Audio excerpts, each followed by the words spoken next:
Chapter 2, Fog of War. Dad never had it easy. After he lost his mother, his father became distant and dedicated to work. Though Mom and I never had the chance to meet my grandfather, Dad had nothing but nice things to say about him. It sounded like he was a very handsome, intelligent and strong-willed man, who apparently passed those traits on to his son, my father. I always loved hearing the stories about Gramps. His strict parenting methods resulted in Dad becoming an honor roll student. He often got good grades. He needed them to play sports, but he wasn't as bright as it appeared on paper. It was my grandpa's discipline that produced those good results. Still, those same methods made my father quite rebellious at a very young age. Dad was very aware. He was highly intuitive, but he wasn't what most would call a logical thinker. Test scores aside, Dad played a lot of sports, and he was very good at them as well. He even had a collection of trophies and medals to prove it. He was very athletic, but he mostly excelled at football and basketball. He once told me he wrestled during his freshman year of high school too, but he didn't enjoy it. He loved most, if not all sports, but he favored football most of all. He always found it to be more strategic than the rest. He said it's more of a team sport and requires a team effort. Whenever someone tried to compare the two,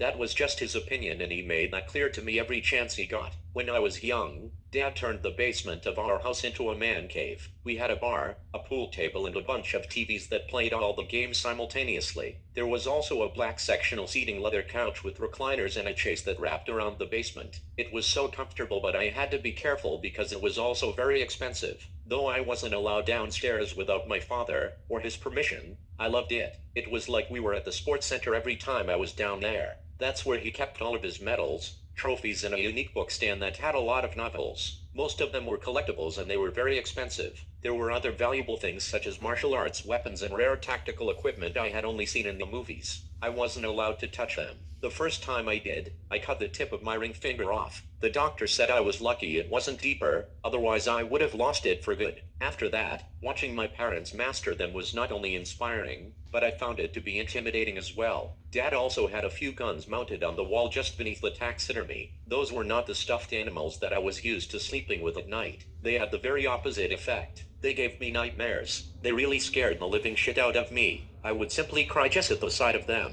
The eyes would follow me around the room like the painting of Mona Lisa. It was creepy, but I eventually grew accustomed to their presence. I even planned on starting my own collection in the future. When I first mentioned that to my father, it really made his day. He really liked to hunt. It wasn't so much about the hunt as it was about the peace and quiet. The feeling that he got from being surrounded by nature was soothing. The birds chirping, trees blowing in the wind, with the smell of fresh air, he really loved it. He even took me with him a few times when I got older. My dad was very strict. He clearly got that from my grandfather, who was said to be even stricter. Your grandfather ruled with an iron fist, he would say, as a constant reminder he had it a lot tougher than I. My grandfather wanted Dad to stay in school, but Dad loved a physical challenge. So, in a state of rebellion and a quest for competition, Dad went against his father's wishes and went into the military straight out of high school. It wasn't long after that my grandfather passed away and never got the chance to see the man that my father would become. I don't think my dad ever got over it, so he applied it to everything he did.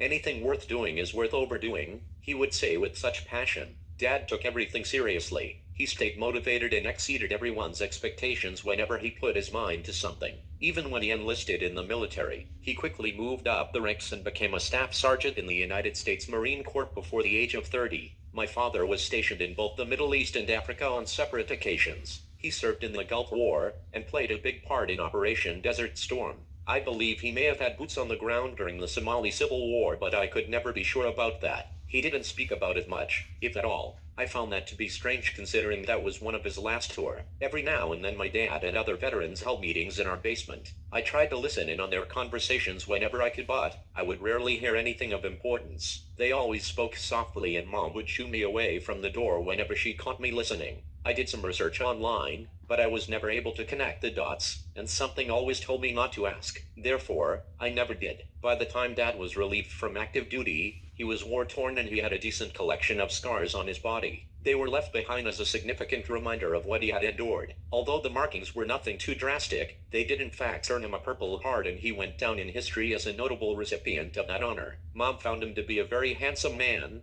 despite the blemishes. He was GQ and he belonged on the cover of a magazine, she'd say. She was really quite fond of them. She always found them to be very sexy and said that his scars gave him character. His complexion made it hard to see the marks if you didn't know what you were looking for. I didn't even notice them until I was a teenager myself. That's around the time that I started asking questions and he began telling me bits and pieces of puzzling stories. Even if the evidence of my father's bodily harm enticed my mother, his mind seemed even more scarred at times. Every so often he would suddenly go blank in the middle of a conversation.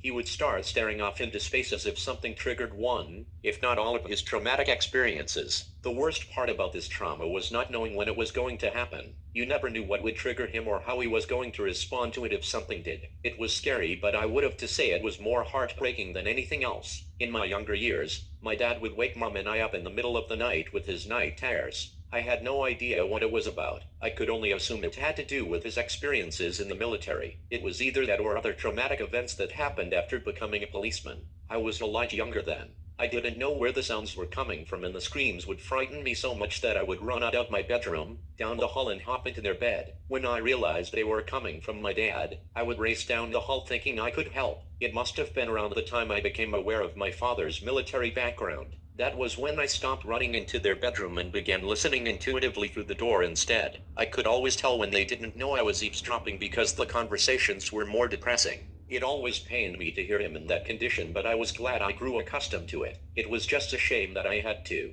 My father never sought help for these war-torn issues. He just referred to it as the fog of war. He even wrote a book about his experiences. It sat covered in dust on the bookstand because I still haven't finished reading it yet.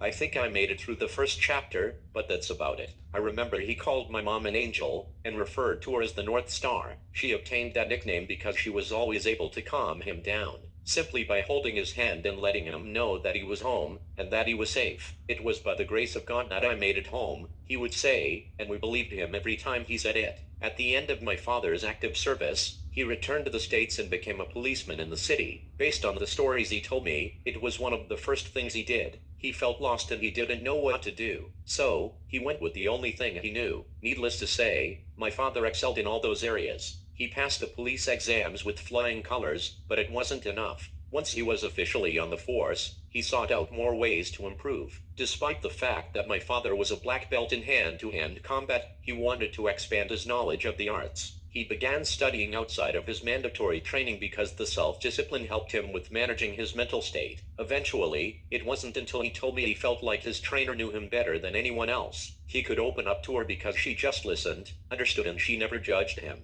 She meant the world to him, and one day he even managed to muster up enough courage to tell her. When we did, that woman, his trainer, eventually became his wife. Speaking of which, my mother was only 5 years old when she moved to America from Vietnam. She fled with her mother and nothing besides the clothes on their backs. She told me that they came to live out the American dream because their family was poverty-stricken. They couldn't get out from under all the debt and turmoil that was weighing her family down. It took a lot of courage for my grandmother to pick up and move to a whole different country, but she had no other choice. My grandfather's name was Ben Wynn. He was a journalist who had gone missing when my mom was about 4 years old. After searching a little over a year, they kept coming up short and he was never found. A substantial amount of death threats started to pour in, and my grandma knew it was time for them to leave. So, without another thought, Grandma took my mom and decided to flee to the free world. No one ever found out what happened to her father. If they did, I was never told about it. As far as I know, neither was my mom. She was simply too young, and Grandma never spoke of it when she was growing up either. Whenever I asked my mom about it, she seemed to get sad. I just had too many questions that she couldn't answer because she too had questions of her own. It became a sensitive subject and stopped coming up altogether. Mom couldn't remember much about her country or those harsh times. She could vaguely recall how bad it was. The stories were usually short and vague. She wasn't very detailed because she could only remember some images of that time.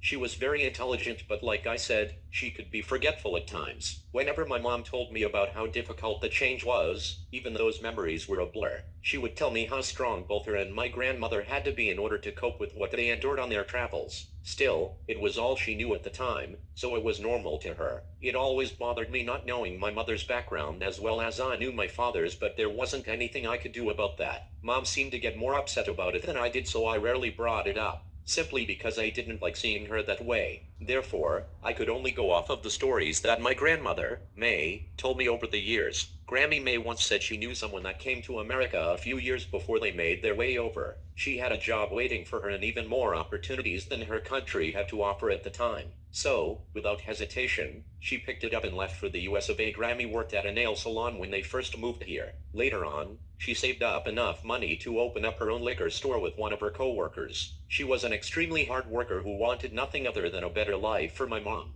She always pushed her to do better than she was doing, no matter what it was. That's why mom was always studying, and I mean always. She would even read for pleasure, which dad always found to be adorable. As cute as it was, my mom felt like she needed to do well in school, and because their careers were dangerous, she knew it was important to have something to fall back on should she not be able to continue her profession in martial arts.